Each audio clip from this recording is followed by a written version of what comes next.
Completed the Chelsea gazebo. I'm going to go over just a little bit of how it looks in this video review. I'm going to have a second video that's much more detailed, that's instructional on how I actually built it step by step and what I learned from the instructions versus the actual pieces and so forth. That would be part 2. Part 3, I'm going to show you how I rigged a DIY contraption to move the gazebo. How to move a gazebo in the backyard.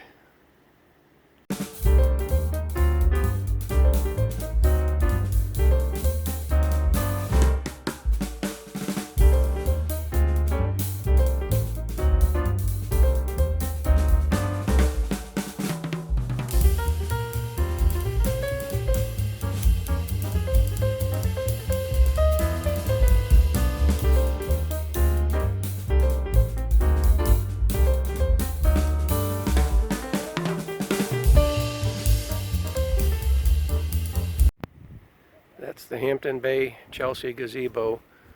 It's aluminum. It's got a paint on it. Makes it look a little bit like wood. Weighs about 800 pounds. Coated with pollen, oak pollen. It's really nice looking. One thing I noticed last night when I just got the first sit underneath there is these peaks are really high. So the hot air goes up and comes out of it. It's not trapping any hot air. It was very comfortable underneath there. For a while I thought the sun blaring down on that, it was going to be sweltering underneath there. It was very cool, especially with the breeze. So it's possible I could screen that off if I wanted to, but I don't see a need.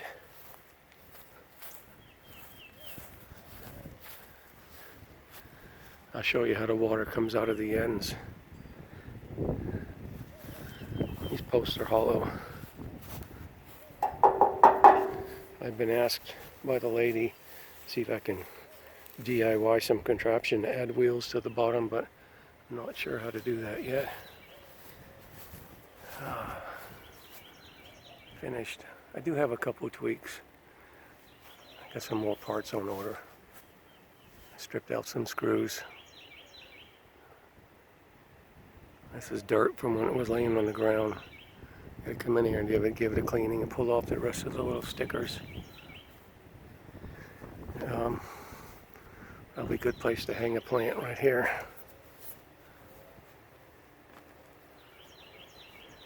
Yeah, nice gazebo. Our first one.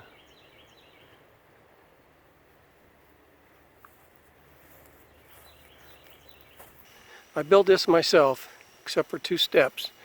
One step was getting the final side of legs on. I had the 3-way. I needed, as you saw in the video, somebody to help me lift. And the second step was, as I put the bolts in, these large panels here, I needed someone underneath to hold the nut when I tightened it from above. My arms weren't long enough. As far as lifting everything, getting things on the top, getting on the ladder, I did it as a one-person DIY. I think I put, as one person, a total of 6 hours into building this. If you have a couple people, I think you could do it in 3 easily. If you got the material keeping working, you got a couple ladders, you don't have to keep getting down and moving the ladder and going back up with it. So I learned, don't tighten everything down till you get a lot of it in place, then go back and tighten, except for the stuff way at the top. It's hard to reach that. Number 1. Number 2, use a hand Allen wrench tool, but bigger than the one included, something with a little more mechanical advantage to turn. Be very careful if you use a drill because it can strip the heads out. And number 3, I learned how to move a gazebo with a bunch of straps and a couple people lifting the front and pulling it with a lawnmower, so I can reposition this 800-pound piece of equipment.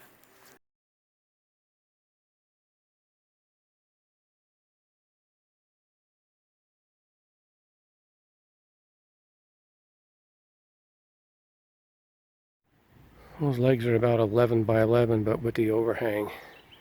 it makes the whole thing about 12 by 12 from a roof cover perspective.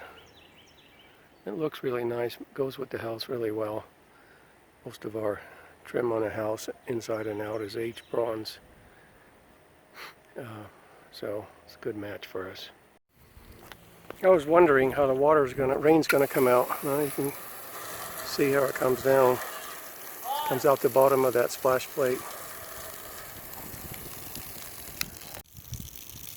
You can see it dripping there, here, and here.